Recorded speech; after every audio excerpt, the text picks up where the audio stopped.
j'appelle Nicolas Bouzou à nous rejoindre, à prendre place sur ce pupitre. Alors, vous préférez parler de dynamique. Nicolas, il y a eu une étude de fait par votre cabinet, qui est la première grande étude sur la contribution du secteur économique en France et à l'international. Et en préparant cette conférence, vous me disiez ce matin, voilà, moi je vais donner mon point de vue vis-à-vis de ce qu'on peut dire de cette contribution. Oui, parce que cette étude m'a beaucoup intéressé. Alors, elle a été réalisée par mon équipe et j'ai supervisé ces travaux. Et quand j'ai essayé d'y réfléchir au fond avec mon prisme personnel, je me suis dit la filière cosmétique, c'est vraiment un exemple de réussite. Ça montre qu'en France, on peut monter des filières qui sont des filières d'excellence. Et ça m'a beaucoup intéressé. Alors, je vais vous donner quelques chiffres clés pour commencer, pour vous donner la big picture, comme on dit en bon français. Alors, je veux bien qu'on mette la slide sur les chiffres clés. Merci beaucoup. Vous savez que j'ai théorisé, pour ceux qui ont la gentillesse de me suivre, l'inutilité des slides, et c'est la raison pour laquelle je ne suis pas forcément très à l'aise quand je dois commenter des slides, mais je vais le faire quand même pour vous donner quelques chiffres clés pendant 35 secondes, et j'utiliserai les 11 minutes 30 suivantes pour vous donner l'analyse de ces chiffres. Alors, je vous donne quelques chiffres clés donc, qui ressortent de l'étude.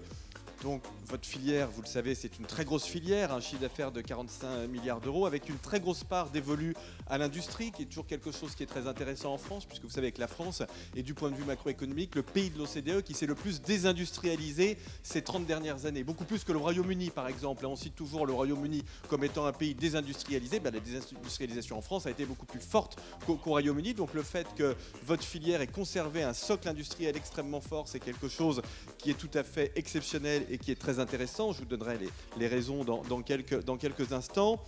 Le président l'a évoqué, ça aussi, je vous en dirai un mot dans quelques instants parce que c'est tout à fait passionnant. 60% du chiffre d'affaires de la filière est exporté et je pense qu'il y a des réflexions à en tirer qui dépassent en réalité largement le cadre de votre filière. Et bien évidemment, ça c'est le charme de la France, tout ceci fait beaucoup de recettes fiscales pour l'État, ce qui doit considérablement faciliter les contacts que vous avez pris dans les cabinets ministériels, enfin j'espère pour vous en tout cas. La filière est ça aussi devrait. composée, ça devrait si l'État est rationnel, ce qui n'est pas le cas comme vous savez. Voilà. La filière est composée d'un très grand nombre d'entreprises qui sont des entreprises familiale, avec un actionnariat unique, avec une très forte implantation en région. Ça aussi, j'en dirai un mot dans un instant, parce que c'est quelque chose qui singularise aussi cette filière et qui, à mon avis, peut quand même être analysé comme étant un élément constitutif de cette réussite de la filière en France. Donc plus de 80% des entreprises ont un actionnaire familial unique, quasiment 70% des entreprises ont des implantations en région. Ce sont des entreprises qui ont une durée de vie relativement longue, en tout cas plus longue que la moyenne des entreprises dans notre pays. Et alors ça aussi, c'est très intéressant pour les économistes parce qu'on s'interroge beaucoup évidemment sur l'innovation. On est dans une économie où l'avantage compétitif des entreprises comme des nations, c'est l'innovation. Il n'y a plus rien d'autre, si vous voulez, pour les pays développés. Alors, votre filière innove beaucoup, mais ça, c'est pas très original ni très intéressant parce que toutes les filières innovent beaucoup aujourd'hui. Ce qui est plus intéressant, c'est que la productivité de l'innovation dans la filière est élevée. Et ça, c'est quelque chose qui est tout à fait symptomatique et qui, à mon avis, est lié à la qualité du management. J'y viens dans un instant. Et puis, dernier point pour fixer les idées générales, on est sur un secteur dans lequel les entreprises françaises sont très implantées à l'étranger. Ce qui n'est pas très étonnant, puisque la chaîne de valeur dans tous les secteurs, elle a tendance à se mondialiser, mais c'est vrai que votre secteur a été plutôt précurseur dans ce domaine-là. Et 23% des parts de marché mondiales sont détenues par des entreprises françaises, par des marques françaises. Et ça, évidemment, c'est quelque chose qui est producteur de soft power, comme on dit là encore en bon français.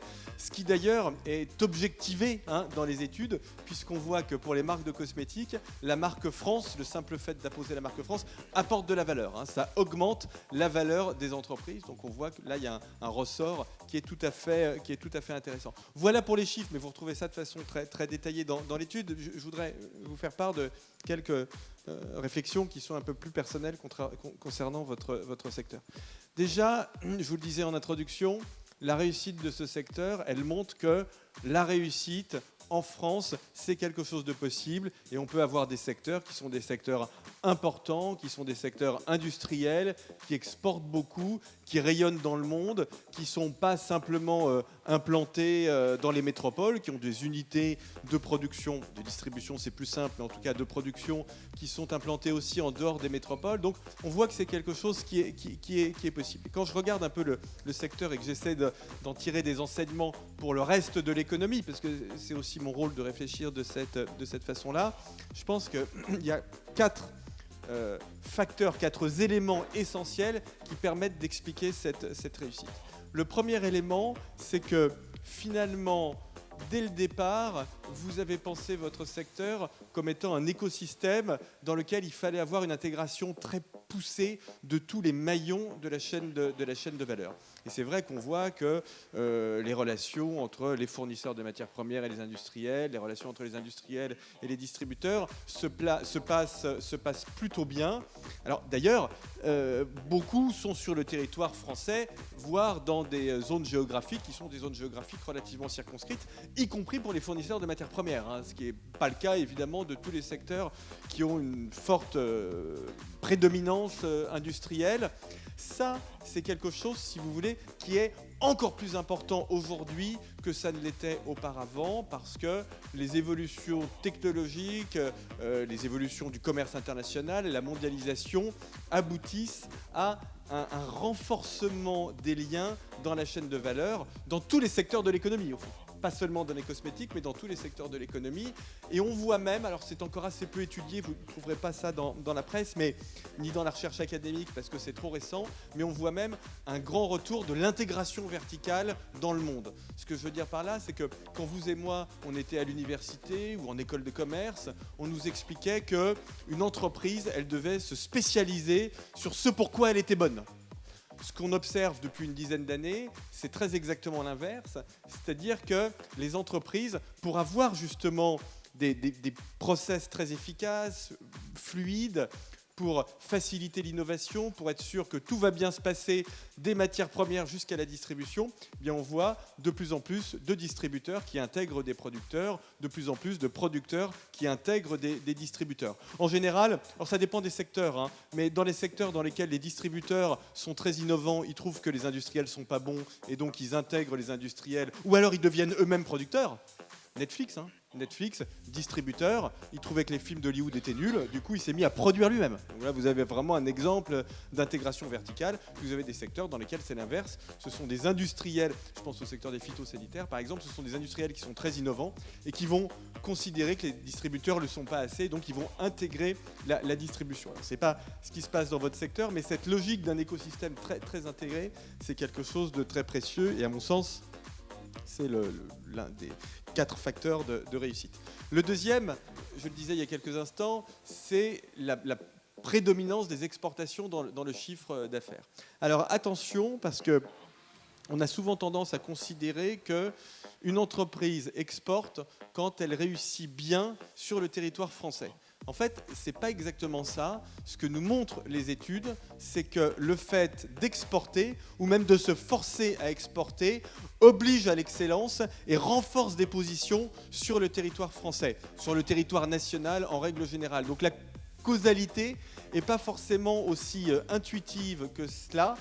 Et donc, les secteurs qui sont des secteurs qui ont un fort tropisme vers l'étranger, eh bien, ce sont des secteurs dans lesquels les entreprises sont beaucoup plus fortes sur le territoire, sur leur territoire national, pas simplement parce que, par exemple, elles gagnent plus d'argent, pas simplement pour ça, mais parce que le fait d'être tournées vers l'extérieur les oblige en fait, à gagner en qualité, à gagner en excellence, à réfléchir à leur marketing, à leur positionnement, et du coup, elles sont meilleures sur le territoire national. Et il y a quelque chose de cet ordre qu'on retrouve dans votre secteur. Troisième élément constitutif, qui est très lié d'ailleurs à la question du soft power que j'ai évoqué il y a quelques instants. La marque France est quelque chose qui est très important dans le secteur des cosmétiques, mais ce n'est pas la France pour la France en fait. Ce qu'il y a derrière ça, c'est l'idée de qualité et d'excellence. C'est ça. C'est pas l'idée de la grève. C'est autre chose. Et ça, c'est quelque chose qui est très important. Et d'ailleurs, je préfère l'idée de la qualité à l'idée de l'excellence. Pourquoi ? Parce que l'idée de l'excellence est un peu élitiste. Alors, l'élitisme n'est pas quelque chose qui est mauvais en soi, hein, c'est certainement pas moi qui vais vous dire ça. Simplement, l'élitisme est quelque chose qui n'est pas toujours fédérateur. L'idée de la qualité, elle, est absolument fédératrice. Tout le monde peut faire de la qualité. Et vous le voyez dans vos entreprises, quel que soit le métier d'une personne, quel que soit son niveau de qualification, quel que soit son salaire, on peut demander à une personne de faire de la qualité. Et ça, c'est quelque chose, je pense, c'est un ressort très intéressant pour la France, hein, cette idée de la qualité. C'est plus que l'innovation, si vous voulez. L'innovation, c'est pas différenciant. Le pays le plus innovant aujourd'hui, je vais en dire un mot dans un instant, c'est la Chine. Donc c'est très difficile, si vous voulez, de se dire en permanence le plus innovant, parce que c'est un peu devenu une tarte à la crème. L'idée de la qualité, qui fait vraiment partie de l'ADN de votre secteur, c'est quelque chose qui est beaucoup plus original et qui est beaucoup plus différenciant. Puis quatrième facteur de réussite, la stabilité de l'actionnariat et la question du management. Ce qui pourrit aujourd'hui les entreprises, alors pas chez vous justement, mais dans beaucoup de secteurs, c'est le fait que le management n'est pas bon. Alors, bon, c'est peut-être un peu le cas chez vous vu les réactions, voilà. les rires gênés que j'entends, mais la France n'est pas le pays le pire. Hein. Le pays le pire dans tous les classements internationaux, c'est le Royaume-Uni. Hein. C'est celui dans lequel les questions managériales sont les plus mal traitées. C'est d'ailleurs la raison pour laquelle toutes les séries sur le management, comme The Office, sont nées au Royaume-Uni. Hein. Il y a un lien direct. Parce que le management aujourd'hui confond en permanence l'urgent et l'important. On traite l'urgence sans traiter l'important, parce que le management oublie la question du sens. Au fond, les gens ne savent plus pourquoi ils travaillent, parce que comme le management n'est pas de bonne qualité, puisque manager est considéré comme une promotion et pas comme une compétence, du coup, il multiplie les process, il multiplie les contraintes, et donc on envoie une injonction contradictoire aux salariés qui est mortifère. Innove, sois audacieux, sois créatif, et de l'autre, tu ne peux pas innover, tu ne peux pas être créatif, tu ne peux pas être audacieux. Donc, au bout d'un moment, il ne faut pas s'étonner que les gens meilleurs, que les meilleurs partent. Donc ça, cette question du management, elle est très, très importante. Je ne dis pas que le fait d'avoir un actionnariat familial est quelque chose qui règle tous les problèmes, mais ce que nous montrent les études académiques, c'est que ça apporte quand même quelque chose de positif, et ça apporte notamment une vision de long terme, et peut-être même un sens, voire une légitimité et une autorité dans le management qui sont facteurs de productivité. Alors, et je vais m'arrêter là parce que je ne veux pas dépasser mon temps, mais une fois qu'on a peint ce tableau un peu idyllique, il y a des défis, bien évidemment. Moi, j'en vois trois principaux. Le premier défi, c'est l'infidélité des consommateurs aux marques. Vous avez des marques qui sont très fortes, mais nous sommes entrés dans une société de l'infidélité, dans tous les domaines, dans nos vies personnelles, je mets ça de côté, mais toutes les statistiques le montrent, dans le domaine de la politique. Les deux grandes marques de la politique, traditionnellement Parti socialiste et les Républicains, se sont effondrés. Et réfléchissez bien à ça. On racontait ça dimanche dernier, c'est très important pour ceux d'entre vous qui font du marketing quand on réfléchit à cette question de fidélité aux marques. Un tiers des électeurs de la liste Jadot se sont décidés le jour du vote. Un tiers des électeurs. Donc vous voyez l'incroyable volatilité qui aujourd'hui envahit au fond toutes les dimensions de la société. Et c'est très vrai aussi dans le domaine économique. Infidélité des salariés par rapport à leurs entreprises. Le turnover a doublé en 10 ans. Et infidélité des consommateurs aux marques. Et là aussi, toutes les études marketing corroborent ça. Et même des marques très très fortes. Prenez une marque, alors il y a des marques très fortes dans votre filière, mais prenez une marque comme Apple, par exemple. En réalité, ce que nous montrent les études, c'est que les gens sont moins attachés à Apple qu'aux caractéristiques intrinsèques des produits. Donc, d'ailleurs, les gens d'Apple savent bien qu'il y a quand même un sujet et qu'ils doivent maintenir un niveau d'excellence. Donc ça, c'est le premier défi. On ne peut pas se dire, parce qu'on a des marques fortes, et c'est vrai que où qu'on aille dans le monde, moi, c'est très frappant. Vous entrez dans l'aéroport à l'autre bout du monde et vous voyez des marques françaises de cosmétiques. Donc c'est quelque chose qui est absolument extraordinaire, mais il faut faire attention à ça, ça peut être un peu piégeant. Deuxième défi, très clairement, j'enfonce une porte ouverte, mais je l'ouvre quand même, la montée de l'Asie, puisqu'on sous-estime complètement la capacité, en particulier de la Chine, à investir dans les technologies, bien évidemment, mais dans le marketing, dans la qualité, dans l'excellence. Ça, c'est le deuxième sujet, deuxième défi. Et puis le troisième défi, et je m'arrête là, c'est ce qu'on appelle la troisième révolution industrielle, c'est-à-dire la convergence du numérique, des robots et de l'intelligence artificielle, qui est un mouvement de destruction créatrice absolument extraordinaire, qui est en train de bouleverser tous les secteurs de l'économie, avec des mutations absolument colossales en matière de production, de logistique, de distribution et des acteurs en matière de distribution qui ne sont pas encore arrivés en Europe, qui réfléchissent, je pense à Alibaba par exemple, qui est la plus grande entreprise de distribution au monde, qui ne sont pas encore arrivés en France, qui s'amusent aujourd'hui en Asie ou en Inde, mais voilà, qui ne sont pas encore arrivés en Europe et qui vont arriver ces 10 prochaines années. Donc vraiment, le mot-clé, c'est la réussite, l'excellence et l'engagement, c'est ça. Pour terminer sur le chapeau de votre journée, l'engagement, pour moi, c'est avant tout l'engagement dans un projet d'entreprise qui fait sens. Et l'excellence, c'est quelque chose qui fait sens. Voilà. Avec agilité quand même, on entend en creux dans ce que vous dites qu'il va falloir être très vigilant et très agile et réagir face à cette infidélité, par exemple. Oui, mais l'agilité, si on veut faire de l'agilité, il faut être vraiment agile.